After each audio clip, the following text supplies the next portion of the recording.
sur ma chaîne, je suis Pin-Up Mom, maman de 3 enfants, je parle essentiellement de parentalité, de body positive et puis finalement de tout ce qui m'impacte. Je suis ravie de vous retrouver sur cette nouvelle vidéo. Déjà pour commencer, je sais pas si vous avez vu mon superbe sweat, il est tout à fait de saison. Je viens de le recevoir de Moment Lacté. Moment Lacté, c'est une créatrice, maman et allaitante qui a décidé de créer un concept de vêtements d'allaitement. Elle a plein d'idées absolument géniales, c'est-à-dire qu'elle crée des pièces d'allaitement qui soient pratiques, esthétiques. Et ce sweatshirt porte mon nom, il s'appelle Kali et il sera disponible à la vente dès janvier 2021. On peut revenir à nos moutons maintenant. Il y a quelques mois sur Instagram, je vous avais mis un petit encart à questions pour vous demander si vous aviez des questions au sujet du couple et de la parentalité. Simplement parce que j'en recevais énormément en message privé de manière générale et que je me suis dit que ça serait une bonne idée de faire une vidéo à ce sujet où je réponds à vos questions avec mes astuces à moi, sans aucun recul professionnel mais avec mon propre recul à moi de maman. Il s'avère qu'il y a eu énormément de questions, beaucoup qui se rattachaient vraiment au fait de retrouver son désir et son intimité à deux après avoir eu un enfant. Donc je me suis dit qu'avec ça j'allais faire un sujet de vidéo, celui que je vais aborder aujourd'hui avec vous. Et je vais faire une seconde vidéo qui sortira non pas la semaine prochaine je pense, mais plutôt la semaine d'après, qui sont des questions plutôt au sujet de l'éducation, des choix parentaux, de comment équilibrer les tâches, etc. Et cette seconde vidéo j'aimerais la faire avec mon chéri parce que je trouve intéressant d'avoir le regard d'un papa. La première question que j'ai reçue c'est comment ne pas s'oublier en tant que femme, quand on devient maman ou future maman. Moi ce que je trouve important de rappeler c'est qu'on vient de vivre un immense chamboulement, que ce soit émotionnel ou physique, il y a tout qui a été dévasté par l'arrivée de ce bébé, même quand on est déjà enceinte, tout est bousculé, on n'a plus le même quotidien. On a les hormones qui jouent aussi un rôle très important et qui chamboulent pas mal nos ressentis et nos façons de voir les choses, donc on a un petit peu ce sentiment d'être dépossédé de nous-mêmes et c'est normal. On a porté 9 mois un bébé dans notre ventre, on l'a mis au monde, le monde entier a l'air chamboulé, notre quotidien ne ressemble plus du tout à ce qu'il était avant. D'ailleurs, au début, on a beaucoup de peine à trouver un équilibre et un rythme qui correspond aux besoins de chacun, et avec la chute d'hormones, les sentiments qui se bousculent, la fatigue extrême qu'on peut ressentir avec les besoins d'un tout petit bébé, on a tendance à se noyer complètement dans la parentalité et c'est quelque chose qui est normal et que la majorité des femmes ont vécu. On se donne à 100% à notre bébé et c'est vrai que parfois on a de la peine à réaliser que nous aussi on a de la valeur. Nous aussi en tant qu'être humain, en tant qu'individu, en tant que femme, on a de l'importance et il faut qu'on puisse prendre soin de nous. C'est normal qu'on ait envie de se donner corps et âme à ce bébé qui vient d'arriver dans notre vie, qui chamboule tout et pour lequel on a des sentiments tellement puissants qu'on s'y attendait même pas. C'est clair que c'est quelque chose qui est hyper prenant, dans lequel on va se donner entièrement. Et c'est vrai qu'on a tendance à se perdre là au milieu. À court terme, c'est vraiment pas un problème, mais moi je crois que c'est important de se rappeler que pour pouvoir se donner corps et âme à son bébé, il faut pouvoir avoir un minimum d'énergie, un minimum de lâcher prise, un minimum de recul, et donc pouvoir prendre un tout petit peu soin de nous. Peu importe la façon de le faire, d'ailleurs, il y a plein de façons différentes de prendre soin de nous, mais je pense que c'est important de se rappeler que nous aussi on existe pleinement, et pas uniquement en tant que parents. Plus on va se sentir bien, plus on va se sentir reposé ou bien dans nos baskets, plus on va être à l'aise avec notre parentalité, c'est quelque chose qui est logique. Donc c'est une période pendant laquelle c'est important de prioriser. Donc au lieu de mettre l'accent uniquement sur bébé, sur les tâches ménagères, etc., eh ben on va se demander quel est le plus important. Et moi je crois qu'à mes yeux le plus important c'est de pouvoir répondre pleinement aux besoins de son bébé, mais aussi de pouvoir répondre pleinement à nos propres besoins, parce qu'on en a, on est vivant et on a besoin de prendre soin de nous. Tout ce qui ne vous impacte pas vous directement en tant qu'être humain, vous, votre conjoint, votre bébé, c'est pas important et ça peut attendre. C'est pas grave si vos vides sont sales pendant 6 mois, c'est pas grave si pendant plusieurs mois vous cuisinez moins et que vous faites des plats surgelés, c'est pas grave si vous avez pas eu le temps de faire votre sol cette semaine. Franchement, il y a des choses qui sont bien plus urgentes et bien plus importantes, comme par exemple le simple fait de profiter de votre enfant et de votre conjoint. Et on a le droit de demander de l'aide, on peut pas être partout. On a le droit de demander à sa maman de nous amener un petit plat chaud une fois pour qu'on n'ait pas besoin de cuisiner pour les aînés. On a le droit de demander que quelqu'un s'occupe de nos aînés pendant un jour, juste le temps de pouvoir lâcher la pression, de pouvoir respirer un petit peu et de pouvoir se concentrer uniquement sur cette petite vie qui vient de s'ajouter à la famille. Et il n'y a pas de souci avec le fait de se consacrer à 100% à ce nouveau bébé. Il n'y a pas de problème avec cette connexion hyper fusionnelle qu'on va avoir avec. C'est normal aussi et il faut pas vous empêcher de vivre ça. Le principal, c'est que vous vous sentiez bien comme ça, que votre équilibre soit comme ça. Il faut juste savoir s'écouter, parce que parfois vous allez vous dire ah ben là je prendrais bien un bain, ou bien ben là j'aimerais bien lire un livre. Et vous avez le droit de le faire, que ce soit avec votre bébé ou sans votre bébé, vous avez le droit de passer le relais et de prendre un petit moment pour vous. Moi je fais partie de ces femmes qui n'ont encore presque jamais fait garder Nao qui a 2 ans et demi. C'était pareil avec mes grands, j'ai eu beaucoup de peine à les faire garder. Et c'est pas grave, parce que mon équilibre je l'ai trouvé comme ça, et parce que ça ne m'a pas empêché de pouvoir prendre du temps individuel à moi, simplement parce que j'ai mon conjoint qui est très présent et qui prend le relais très facilement. Ça va prendre beaucoup de temps de trouver un équilibre entre la mère et la femme et c'est quelque chose de normal. Il faut juste pas oublier d'être à l'écoute de ses propres besoins. Et d'ailleurs, je trouve hyper important de le préciser, donner du temps à la femme qu'on est, ça ne veut pas dire s'épiler, se maquiller, se coiffer, porter des talons, porter des tenues saillantes alors que vous êtes plus confortable en jogging. Non, vous avez le droit d'être comme vous êtes. Personne d'autre n'a un droit de regard sur vous que vous-même. Quand on vient d'accoucher, on n'a pas envie d'être serré dans des vêtements, c'est juste normal et c'est pas grave. Vous n'avez pas besoin de correspondre aux dictats de la société, vous avez juste besoin de vous sentir bien avec vous-même. Et oui, c'est difficile de se détacher du regard des autres parce qu'on vit dans une société où on nous montre une image de mère parfaite. D'ailleurs, c'est ce qu'on voit aussi partout sur les réseaux sociaux, qui parviennent à être partout à la fois, qui ont une maison rangée, qui sont organisés, qui ont des enfants toujours propres, des dents toujours brossées, qui sont parfaitement bien coiffés. C'est une forme de réalité, mais seulement une forme de réalité. C'est comme si vous aviez un livre devant les yeux et que vous ne voyez que la couverture. On ne voit pas l'intérieur de ce livre. Et on ne peut pas savoir ce qui se passe dans cette vie. Mais ce qu'il faut savoir, c'est qu'on traverse tous les mêmes difficultés en tant que parents, peu importe le moment où ça va nous impacter, peu importe la façon de laquelle ça va nous impacter, on est tous amenés à vivre les mêmes choses. Donc même cette maman parfaitement bien coiffée, parfaitement bien habillée que vous voyez sur les réseaux sociaux, elle a aussi sa part d'ombre, elle a aussi sa part de doute et d'angoisse, elle a aussi ses journées où elle a envie de rester en pyjama sur son canapé, et c'est juste normal, c'est tellement sain. Je vais partir maintenant sur la deuxième question qui est comment garder une intimité quand on dort en cododo avec bébé. On me pose souvent cette question en termes de logistique, donc vraiment pas de la curiosité déplacée, mais vraiment des parents qui se posent la question de comment organiser les choses pour avoir du temps à deux et quand même pouvoir dormir avec leur bébé. Mais c'est arrivé aussi très souvent, en particulier sur les réseaux sociaux dont TikTok, qu'on me pose la question de manière purement déplacée. Donc je vais le préciser ici, votre intimité de couple, elle ne regarde que vous. Vos proches n'ont pas à savoir ce qui se passe dans votre intimité, ça ne les regarde pas. Donc si quelqu'un se permet de dire « Ah mais vous n'avez plus aucune intimité si vous dormez avec votre bébé en cododo », vous avez le droit de ne pas vous justifier et de ne pas répondre, ça ne regarde que vous. Parce que en admettant que ce soit votre tante qui vous ait posé cette question, je doute fortement que vous alliez vers votre tante lui dire « Et toi, ton intimité, ça se passe comment ?» Donc vous n'avez pas à justifier le fait que vous dormez avec votre enfant, vous n'avez pas à prouver que votre couple peut fonctionner malgré le cododo, parce que vous savez ce que vous faites, vous savez pourquoi vous le faites et vous avez raison de faire en fonction de votre instinct.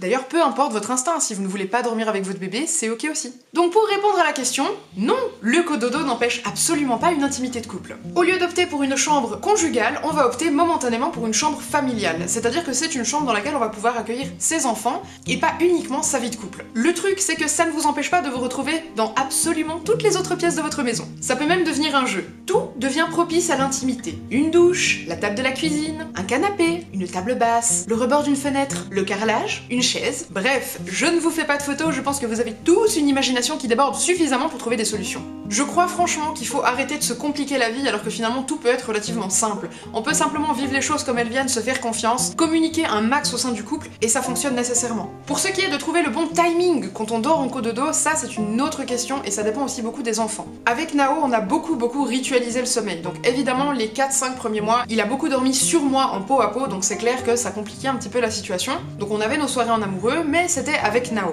Par contre, à partir de ces 4 ou 5 mois, étant donné qu'on a beaucoup ritualisé, on a pu faire en sorte que soit Papa Ours, soit moi l'endorme le soir aux alentours de 19h30 et qu'ensuite il passe le début de soirée tout seul à dormir dans notre lit. Ce qui est absolument génial, c'est qu'au sein du couple, on prenait le relais tous les deux pour qu'il n'y en ait pas un qui soit complètement épuisé et l'autre pas, et qu'on ait les deux envie, l'énergie, le temps de passer du temps ensemble le soir, même sans parler du tout d'intimité, hein, juste de vie de couple de manière générale. Et Nao s'est habitué à s'endormir avec nous, mais à dormir ensuite seul sans notre présence. Donc l'objectif depuis plus de 2 ans maintenant avec mon chéri, c'est que vers 20h, 20h30, tous les enfants soient au lit et que nous on puisse profiter de nos soirées en amoureux. Ça ne veut pas dire profiter de notre intimité de couple, mais vraiment profiter de pouvoir communiquer, échanger, jouer à un jeu vidéo, regarder un film ensemble, cuisiner un bon repas tous les deux, simplement passer du temps à se valoriser l'un l'autre et à valoriser le couple, ce qui permet de nourrir la complicité et nécessairement, s'il y a de la complicité, à nourrir une forme d'intimité. La question suivante est: mon corps est un corps de maman, je n'arrive plus à le voir autrement. Que faire? Je dois avouer que c'est quelque chose qui doit toucher à mon avis toutes les femmes. Jusqu'à ce que je devienne maman, j'avais une image très déformée de mon propre corps et de ma valeur. J'avais une estime très basse de moi-même, ce qui a duré encore quelques années après que je sois devenue maman, et du coup je ne le traitais pas spécialement bien. Et puis je suis tombée enceinte de mon premier bébé. J'ai vu mon ventre s'arrondir, je l'ai senti bouger sous mes doigts,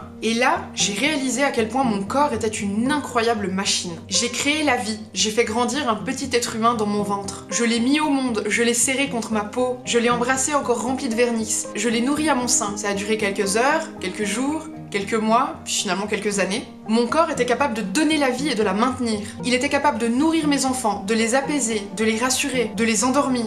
Tout d'un coup, je n'avais plus du tout un corps de femme, mais uniquement un corps de mère, un corps qui était dédié à la maternité, entièrement. J'étais faite pour fusionner avec mes bébés, faite pour les materner, pour les serrer contre moi, pour les aimer. Et c'est vrai que pour mes 2 premières grossesses, je n'ai pas réussi à me détacher de cette image de mère à 100%. Je n'étais que mère. Pour Nao, tout a été très différent parce que j'avais le recul nécessaire pour réaliser que mon besoin n'était pas là, que j'avais besoin aussi d'entretenir ma relation avec mon amoureux et que j'avais besoin surtout d'entretenir ma relation à moi-même. J'ai réalisé que j'avais le droit de me voir en tant que mère et en tant que femme en parallèle. Je n'avais pas besoin de faire un choix entre les deux. Et ce qui m'a beaucoup aidé aussi, c'est que je suis entourée d'un chéri qui est aimant, qui est bienveillant, respectueux, qui voit beaucoup de positif dans mon corps, même quand moi je voyais vraiment plus rien de joli après avoir accouché, et il m'a permis d'avoir un regard beaucoup plus tendre sur moi-même.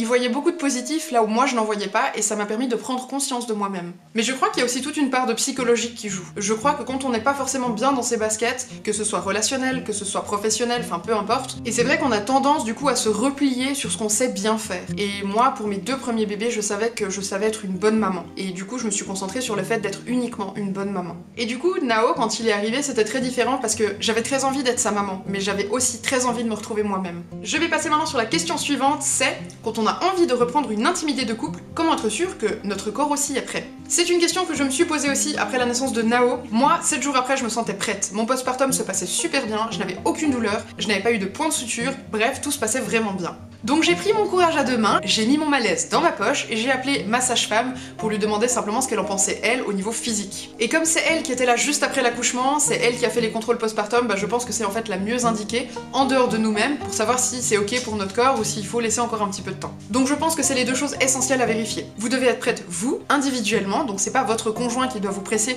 c'est vraiment quelque chose que vous devez ressentir au fond de vous. Et éventuellement, si c'est assez tôt après l'accouchement, il faut peut-être vérifier auprès de votre sage-femme. Bref, faites-vous confiance, ne vous forcez pas, et non, l'appétit ne vient pas en mangeant. La question suivante. Pourquoi est-ce que la grossesse modifie autant l'intimité? On n'est jamais vraiment préparé à ça, mais c'est vrai que pendant la grossesse, en général, le désir se modifie énormément. Il y a des femmes qui n'ont plus aucune libido, qui ne veulent plus en entendre parler, et il y en a d'autres, c'est tout le contraire, elles sont à 100% tout le temps. Souvent, le premier trimestre, on a tellement de nausées, tellement de douleurs musculaires, tellement de fatigue, d'épuisement, et puis on voit aussi notre corps qui commence à se modifier, c'est assez compliqué, et c'est tout à fait normal que ça impacte complètement notre intimité de couple. On peut avoir une libido qui frôle le sous-sol. Et c'est clair que quand on est malade et qu'on vomit toutes les 5 minutes, ça donne pas spécialement envie de faire un câlin avec son chéri. Après le premier trimestre, quand enfin on atteint une certaine forme d'équilibre au niveau de nos hormones et au niveau des changements de notre corps, ça arrive que la libido remonte. Parfois en flèche, parfois à moitié, parfois pas du tout, il n'y a pas de normes, chacune est différente et le principal c'est vraiment de s'écouter et de ne pas se forcer à faire quelque chose qu'on n'a pas envie de faire. Votre conjoint n'a pas le droit de vous mettre une quelconque pression, il n'en a pas le droit. Vous pouvez communiquer, vous pouvez échanger à ce sujet, il n'y a pas de problème, par contre c'est votre corps et ça va rester uniquement votre corps. Ce n'est pas sa propriété et il n'a pas le droit d'avoir un quelconque impact dessus si vous n'êtes pas consentante. On n'a pas de devoir conjugal à réaliser. On est libre et on a le droit de ne pas avoir envie.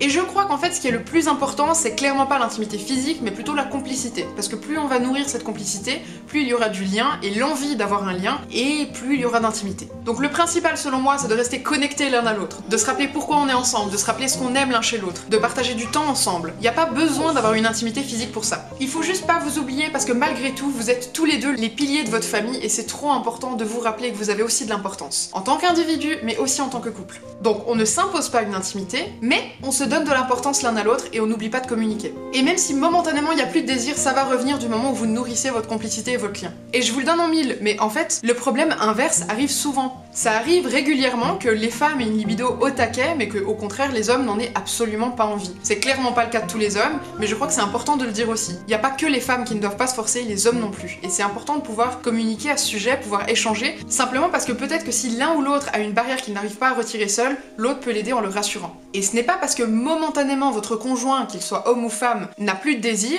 qu'il n'est plus attiré par vous. Je crois que c'est très différent. Vous êtes en train de vivre un énorme chamboulement auquel vous n'étiez pas nécessairement préparé, et je crois que c'est important de se laisser du temps et de réaliser que même s'il n'y a pas d'intimité momentanément, ça va revenir. Et arrêtons de les généraliser. Il n'y a pas plus de désir chez les hommes ou chez les femmes, chacun est totalement différent. Mais on nous a tellement rabâché que les femmes avaient moins de désir que les hommes qu'on a beaucoup tendance à s'appuyer là-dessus en se disant que les femmes doivent se forcer, que les hommes n'ont pas le droit de ne pas avoir de désir momentanément. C'est pas vrai, il n'y a pas de normes, on est tous des êtres humains, on a tous le cerveau qui fonctionne plus ou moins de la même façon. Donc on a le droit, par moment, d'ailleurs qu'on ait un bébé ou pas, de ne pas avoir de désir. Ça ne doit rien enlever à la qualité de la relation de couple du moment où on construit plein d'autres choses que cette simple intimité. Et parlez-en, ne restez pas avec vos angoisses, vos non-dits, ne vous dites pas que c'est illégitime de parler de ces sujets-là, c'est trop important d'en parler. et c'est en parlant que vous pourrez être rassuré et que vous pourrez rassurer l'autre. La question suivante est comment retrouver sa complicité de couple quand on est parent à 100%. Je crois que la base, c'est l'empathie et la bienveillance. D'ailleurs, si c'est des valeurs que vous voulez transmettre à vos enfants, c'est important de montrer qu'elles existent aussi entre vous deux. Si parfois nos envies, nos besoins ne concordent pas, c'est pas grave. On peut communiquer, on peut échanger nos idées, on peut parler de ce qui ne nous convient pas pour essayer de trouver un équilibre. On en parle et on nourrit le lien. C'est passager et on ne peut pas considérer que le corps de notre conjoint, homme ou femme encore une fois, nous appartienne. Ce n'est pas le cas. Je crois que de penser que l'appétit vient en mangeant est plutôt dangereux pour votre confiance en vous et je pense vraiment que c'est quelque chose à éviter. Si on a une petite once de désir et qu'on a envie de la nourrir, il n'y a pas de problème. Mais si c'est vraiment quelque chose qui vous dérange, qui vous met mal à l'aise, qui vous fait mal ou peu importe, ne vous forcez pas. On peut au contraire essayer de contourner le problème et de trouver des solutions. Rappelons-nous déjà qu'on a tous de la valeur individuellement. Nos besoins, nos opinions ont de la valeur. On a le droit de dire non. J'entends régulièrement des mamans m'écrire en me disant « Mon gynécologue m'a dit que 3 mois après l'accouchement, il allait falloir remettre le couvert pour pas que papa se lasse et parte. » Ou encore « Mon chéri m'a dit qu'à force que je lui dise non, il allait finir par voir ailleurs. » Ou encore, venant d'un proche « Waouh, ça fait 6 mois que tu as accouché et tu n'as toujours rien fait avec ton mari, mais tu as pas peur qu'il te quitte ou qu'il te trompe? » Non, ce n'est pas normal de penser comme ça. Vous n'avez pas à entrer dans des cases qui n'existent pas et la société ne peut pas décider pour vous ce qui est bon pour votre couple ou pour vous-même. Il y a beaucoup de femmes qui se sont forcées, pensant peut-être que le désir reviendrait automatiquement, pour faire plaisir, pour ne pas se sentir délaissé, pour ne pas que l'autre se sente délaissé, parce qu'on pense que c'est un devoir conjugal. C'est une forme de violence qu'on ne doit pas s'imposer. On a le droit de prendre du temps, de réapprendre à découvrir ses courbes, son corps, mais aussi sa façon de penser. On a le droit d'être épuisé et de devoir juste se reposer et prioriser d'autres choses avant de penser à notre intimité. Ce qui est important effectivement, c'est la relation de couple, donc la complicité. Et je crois que c'est la base d'une intimité qui fonctionne bien. Donc notre relation de couple, il faut la chérir et la nourrir. Je ne sais plus qui, mais j'ai entendu une fois que la relation de couple était comme un feu qu'il fallait entretenir. Et je crois que c'est vrai. Au début, les flammes sont très puissantes et on va vivre des épreuves comme par exemple l'arrivée d'un enfant et il va falloir du coup réapprendre à entretenir ce feu pour ne pas qu'il s'éteigne. Certaines fois, on n'a plus que des braises, on peut encore rallumer ce feu, ce n'est pas trop tard. Par contre, parfois, on le laisse complètement s'éteindre et dans ce cas-là, on a beaucoup de peine à le rallumer et à faire renaître des sentiments. Donc faites en sorte d'avoir des petits moments à deux, juste des moments de complicité où vous êtes tous les deux. Faites quelque chose qui vous plaît. Faites un repas ensemble, regardez un film ensemble et parlez-en ensuite. Parlez de politique, construisez un meuble, faites du shopping, peu importe en fait, quelque chose qui vous fasse plaisir à tous les deux et qui vous permette de rester connectés l'un à l'autre. Et je trouve que c'est important de préciser que passer du temps de complicité à deux, ça ne veut pas dire s'éloigner de bébé. Parce que oui, les premiers mois, un bébé est très en demande et a des besoins particulièrement présents. Ça ne veut pas dire qu'il faut impérativement le poser dans sa chambre ou le faire garder pour avoir du temps à deux. Non, on peut très bien passer un très bon repas avec bébé en écharpe sur l'un ou sur l'autre, ou simplement avec bébé qui est installé dans un transat ou sur un tapis d'éveil à côté de vous. On peut très bien regarder un film au salon avec bébé qui s'est endormi dans un couffin au salon. On peut très bien parler pendant des heures en ayant bébé dans nos bras. Ce n'est pas grave, ça n'empêche pas de nourrir le lien. Il faut arrêter de croire que pour nourrir une relation de couple, il faut impérativement se séparer des enfants. C'est pas incompatible encore une fois. Soyez présents l'un pour l'autre, relayez-vous, rappelez-vous que l'autre aussi a un état de fatigue qui est assez présent. Écoutez-vous, donnez-vous de l'importance et de la valeur. Je crois que le fait d'établir le dialogue et la confiance, c'est vraiment la base de tout. Entourez-vous d'affection, prenez-vous dans les bras, faites-vous des bisous, et vous allez voir que cette complicité va revenir tout à fait naturellement. Et évidemment, ça va dans les deux sens. Si l'un des deux conjoints n'a pas du tout envie de faire des efforts relationnels, ça va être un peu compliqué. Ce qui est vraiment important, c'est de ne pas mettre de distance entre nous. Même si physiquement, momentanément, on n'est pas disponible, les bébés demandent une énergie considérable, les tâches ménagères du quotidien aussi, donc même si papa travaille, c'est important de pouvoir vous relayer dans le quotidien et dans tout ce qui se passe à la maison. En fait, plus les tâches seront partagées, plus la charge mentale elle sera légère pour les deux parents puisqu'elle sera séparée en deux, ce qui va vous permettre d'être beaucoup plus reposé et beaucoup plus apte à vous concentrer sur autre chose comme simplement votre relation de couple ou vous-même en tant qu'individu. Donc plus vous allez partager les choses à deux, plus vous aurez du temps et de l'énergie à vous consacrer à deux. La question suivante est comment faire quand on a perdu confiance en son corps postpartum et que ça freine totalement notre libido? Votre corps vient de vivre un immense chamboulement pendant 9 mois. Il a été habité par un petit être que vous connaissez à peine et qui modifie tout votre quotidien. Vous avez vécu des tsunamis d'émotions que vous ne connaissiez pas avant. Vous avez vu votre corps se transformer et ça non plus, vous imaginiez pas que c'était à ce point. Votre ventre a pris en ampleur, vos seins aussi. Tout votre corps s'est transformé au fil des mois. Vous vous êtes peut-être senti belle et épanouie. Dans d'autres cas, vous vous êtes peut-être senti vraiment mal avec cette grossesse. Et c'est normal, on ne se sent pas toutes super bien quand on est enceinte et on n'en parle pas assez. On a souvent la pression de la société qui nous souffle « Tu es enceinte, tu dois être heureuse, sourire sourire et être rempli de plénitude et de joie, tu vis un truc positif, ne viens pas te plaindre. La réalité est clairement ailleurs. On a beau le savoir, on n'est jamais suffisamment préparé à ce que notre corps change complètement. Avoir des vergetures apparaître sur notre corps qui strient complètement notre ventre, nos cuisses, nos fesses. On sait pas non plus à quel point on va être épuisé, à quel point toutes les nuits on va se retourner, se lever 20 fois. Parfois on a de l'acné, parfois on a les cheveux très gras, parfois on a les poils qui poussent encore plus vite que d'habitude, ou plus du tout. J'ai toujours entendu, ton corps a porté la vie pendant 9 mois, il va lui falloir au moins 9 mois pour retrouver sa forme originale. La réalité, c'est que bien souvent notre corps ne retrouve jamais sa forme originale. On garde parfois un ventre rebondi, nos seins prennent la gravité avec beaucoup trop de sérieux, les cicatrices qui sont partout sur notre ventre ont beaucoup de mal à s'estomper, plein de choses peuvent changer de manière presque indélébile. La société ne valorise pas du tout les corps de jeunes mamans. On nous montre dans les médias des mamans qui sont hyper élancées, qui sont très bien habillées, qui prennent soin d'elles formidablement bien. On voit des mannequins, on voit une image de la femme totalement épurée et qui correspond pas forcément à notre propre réalité. Et c'est difficile de vivre sans voir aucune représentation de ce qu'est notre propre réalité. Nous, on a notre propre réalité, nos propres courbes, et même si elles sont souvent difficiles à regarder et qu'on aimerait bien les voir un petit peu plus représentées pour se sentir légitime, c'est légitime et c'est normal. On n'est pas tout égal, les changements de nos corps ne sont pas tous égaux non plus, mais ce qui est certain, c'est que il faut beaucoup de temps pour réapprendre à accepter ce corps. Il y a plusieurs options qui s'offrent à nous, parce que évidemment ça aide beaucoup à avoir envie d'intimité quand on se sent bien avec nous-mêmes. On peut par exemple décider de ne pas accepter ces changements et de les transformer, donc de faire du sport, d'avoir une alimentation particulière. On peut décider, même sans accepter ces nouvelles courbes, de les accueillir et de faire avec, et donc peut-être de modifier notre garde-robe pour se sentir en valeur, pour se sentir mieux avec nos nouvelles formes et notre nouveau corps. On peut se laisser du temps. Je crois que ce qui moi m'a beaucoup aidé, en particulier pour Nao, c'est d'avoir encore une fois un conjoint qui était là pour voir tout le positif que moi je ne voyais plus. Il a été là pour me rappeler avec empathie à quel point j'étais belle, peu importe les changements de mon corps. Son regard sur moi et sur mon corps n'a pas changé, que ce soit avant, pendant ou après la grossesse, et je pense que ça m'a beaucoup aidé à prendre en confiance en moi et à réaliser que finalement notre corps est un véhicule, quelque chose qui va amener notre âme, notre conscience d'un bout à l'autre de notre vie, qui va évoluer, qui va grandir, qui va vieillir, qui va vivre des changements et des impacts énormes dont on n'est pas toujours responsable mais qui malgré tout vont être là. Et c'est vrai que le corps d'une femme particulièrement est amené à vivre au cours de sa vie beaucoup de changements auxquels on n'est pas forcément préparé.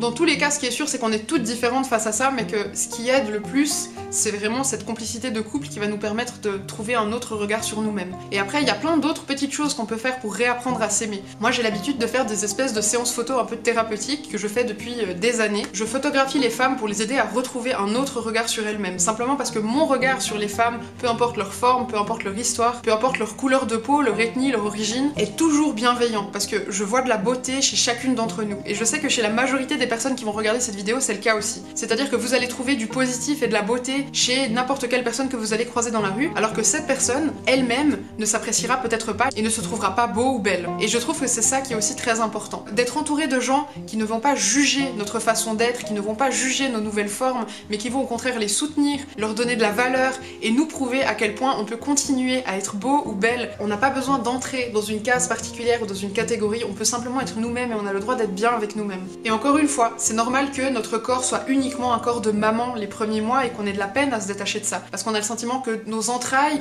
notre peau, tout notre corps est dédié à ce bébé et pas nécessairement à nous-mêmes ou encore moins à retrouver une intimité. Mais c'est pour ça que nos conjoints sont là pour nous aider. C'est quelque chose qui se crée à deux. La complicité, la confiance, la conscience de soi mais aussi la conscience de l'autre, c'est vraiment quelque chose qui se construit à deux et qu'on peut pas faire seul. On peut pas subir la pression d'un conjoint qui va nous dire ouais bon bah là ça fait quand même plusieurs mois, moi j'aimerais bien qu'on puisse faire quelque chose, alors que nous-mêmes on se sent pas bien dans notre corps et qu'on en a pas envie. Non. Si notre conjoint vient vers nous en nous disant à quel point on est belle, en nous disant à quel point il nous aime, à quel point il est fier de ce qu'on a réalisé, on aura bien plus de facilité à avoir confiance en nous et du coup confiance en lui. Et une grossesse, un accouchement, c'est quelque chose qui peut être tellement violent, tellement puissant, tellement fort à vivre, que c'est vraiment normal qu'on ait de la peine à se détacher de ça et à revoir son corps comme on pouvait le voir avant, comme un corps de femme. Moi je crois que ce qui peut aider, c'est tout le côté tactile. C'est-à-dire qu'on peut par exemple passer du temps à deux et simplement se prendre dans les bras, s'embrasser, se serrer l'un contre l'autre, se coucher devant un film et être pressés l'un contre l'autre. On n'a pas besoin vraiment de nourrir la sexualité du couple, mais il faut nourrir l'intimité, la confiance, le toucher, la présence. On peut se masser l'un l'autre, et je crois que c'est ça qui aide aussi à développer une autre image de nous-mêmes et une autre image de l'autre.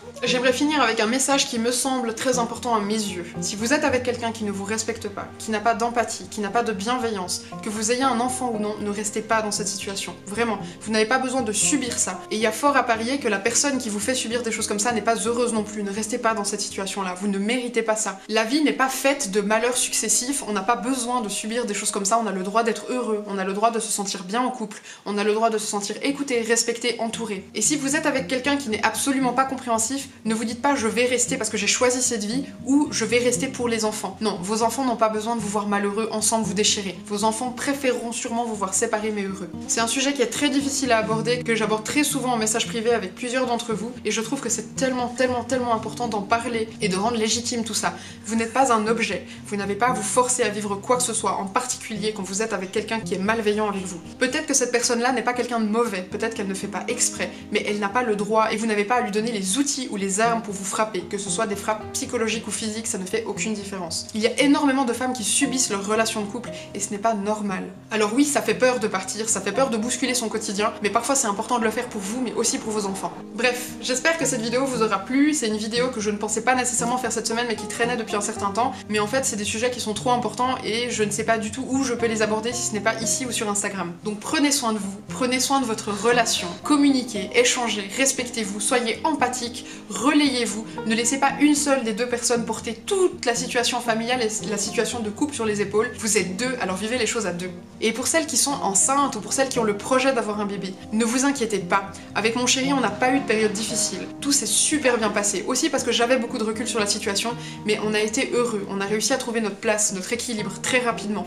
Il n'y a pas eu de période où on s'est senti mal l'un avec l'autre. Il n'y a pas eu de période où on s'est senti mal dans notre vie de parents. Alors faites-vous confiance, ça va pas forcément mal se passer. Et surtout, communiquez. Parlez déjà de vos peurs et de vos angoisses avec votre conjoint. N'attendez pas que ça soit déjà trop tard. Vous pouvez même peut-être voir cette vidéo avec lui. Je pense que c'est vraiment important de ne pas attendre avec ces questions-là, que vous ayez déjà un enfant et que les réflexes soient déjà installés. C'est comme pour l'éducation. N'attendez pas que votre enfant naisse pour décider ce que vous voulez comme type d'éducation, ce que vous voulez donner comme enfance à votre enfant. Parlez-en avant, c'est trop important. C'est tellement vite arrivé de se retrouver avec quelqu'un avec lequel on n'est pas du tout sur la même longueur d'onde et c'est très difficile de trouver un équilibre après. Et si vous avez réellement des problèmes à retrouver la connexion entre vous, n'hésitez pas à aller voir un thérapeute de couple. C'est pas une honte, c'est quelque chose qui peut donner plein d'outils pour aller de l'avant et je pense que ça pourrait servir à plein de couples qui ont de la peine à trouver leur système de communication. C'est pas grave, c'est pas quelque chose qui vous met en échec. Au contraire, c'est plutôt une forme de réussite de savoir demander de l'aide. Je vous souhaite une super belle fin de journée, je me réjouis de vous retrouver la semaine prochaine. J'espère que vous allez passer une excellente fin de dimanche. À tout bientôt, ciao.